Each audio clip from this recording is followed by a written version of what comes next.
Another rainy day here in New England, as Norm Abram would say. Well, except this isn't New England.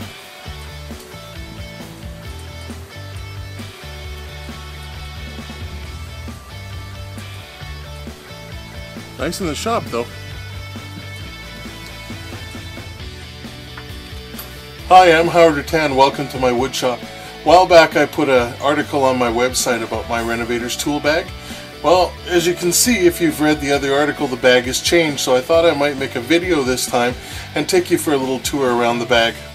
So I hope you enjoy it. I think I've bought just about every other bag there is on the market, and I think that except for my canvas bag, which I had for about 10 years, and it kind of lost its shape and completely and was no longer usable, this is probably the best bag that I've ever seen. And I'll just go through give you a quick idea how it's laid out. It's a center handle bag, so it's got compartments on both sides, the front and the back, plus it's got a few things on the outside. There's some pros and some cons to the bag, like they have these zippered pouches and stuff like that, but I can't even get my fingers in them, so I don't know what the hell you're going to put in them. But it is a nice bag, so I'll walk you around the outside and then I'll take you through the two compartments. On one end of the bag is a spot for you to put your tape measure, so you get a nice metal clip. It's not going to wear out. I've had this on here quite a few times, on and off for 2 years, and there's hardly even a scratch on it. And then there's two pockets here which I use for utility knives. I like the Olfa knife for just about everything, but on drywall I can't stand it, so I use the old Stanley on the drywall. The other end of the bag has a bunch of these little pockets, and this is where I like to keep my pencils so that I don't get messed up. I don't really use carpenter's pencils, so I keep some regular pencils. I do like to use Sharpies, so I keep a Sharpie in there, and grease pencils. I like grease pencils on quite a few things here. China markers, as they're called, so I don't know I guess that's the correct name. And I keep these long drill bits of various descriptions, although I prefer the Phillips head bits.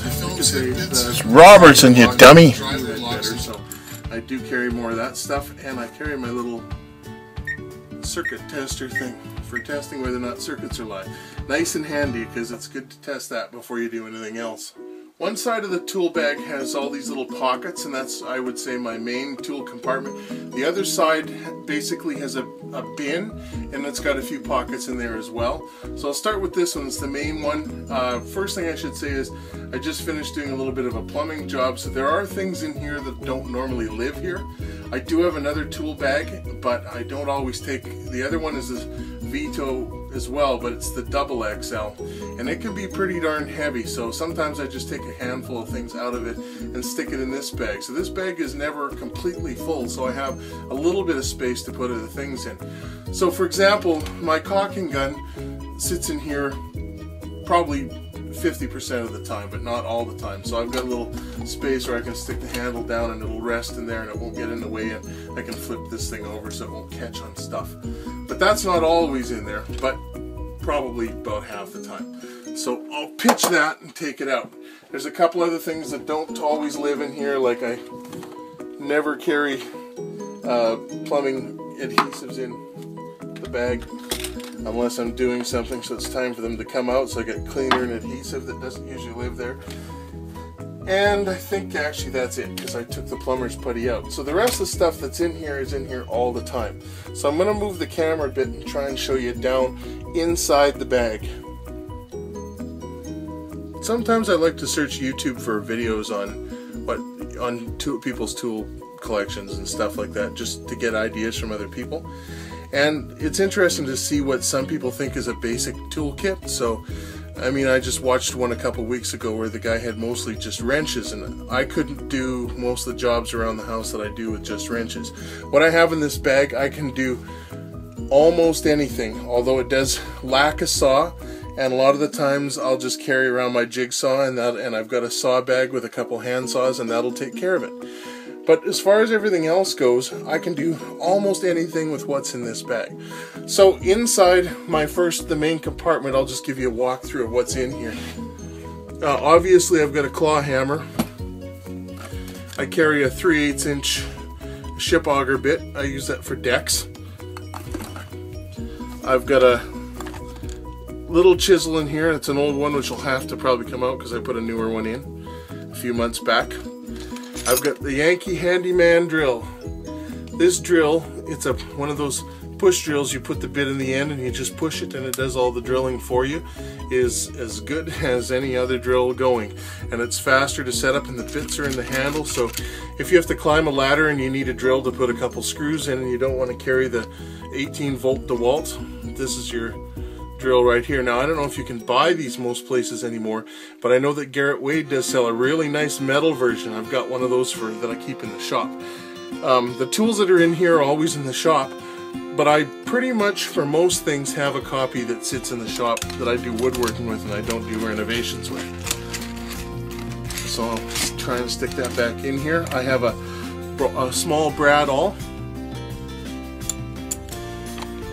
I've got a flashlight, which I don't know if you can see. A small Maglite flashlight. Something I can hold in my teeth. I used to have one that was padded. That was better, but I don't have it in here anymore. I think I broke it. I've got a multi-driver, and I like these Pickwick multi-drivers because it keeps my 6 favorite bits in the handle, 6 or 7 or something like that, but also the bits come out and I can use them in my drill. So this is my favorite screwdriver of all time. I have all the screwdriver sets and they sit in a tool bag out in my big box bin, but I don't use them anymore because I just don't need them. Now it doesn't have a big number 3 Phillips in it, so sometimes you have to go and get something else, and that does happen. So inside here I've got these little pouches, and some of them have little screwdriver ends. I like to keep one of these Bloom hinges for Bloom, the Phillips. It's kind of more like a posi drive. It's great for IKEA furniture if you ever buy any of that. I keep a little tiny, I think it's a 0 Robertson, because a lot of like furniture type casework stuff, I use these little tiny screws on, so I keep it for that.